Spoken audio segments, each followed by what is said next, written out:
In this section, we're going to look at classes, which are extremely important in Python programming or in programming in general.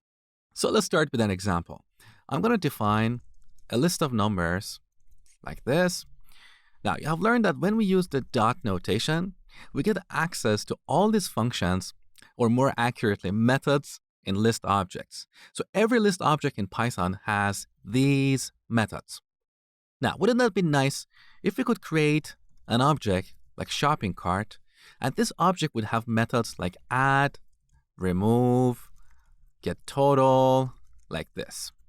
Or as another example, wouldn't that be nice if we could have a point object with methods like draw, move, or get distance to get the distance between this point and another point?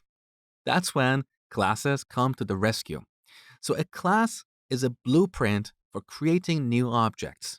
Throughout the course, you have heard the term class. For example, let's define a variable and set it to an integer, and then print its type. When we run this program, what do we see here? A class of int. So in Python, we have a class called int for creating integers. Similarly, we have classes for creating booleans, lists, dictionaries, and so on.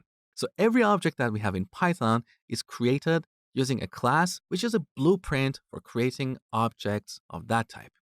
In this section, you're going to learn how to create custom classes like customer, shopping cart, point, and so on. Now, before we get started, let's define a few terms. Once again, a class is a blueprint for creating new objects. An object is an instance of a class. As an example, we could have a class called human, and this class would define all the attributes of humans. Then we could create objects like John, Mary, Jack, and so on. So this is the difference between classes and objects. Now, a lot of people use these terms interchangeably, but technically, a class and an object are different. So now you know what classes are and how they're useful. In the next lecture, I'm going to show you how to create a custom class in Python.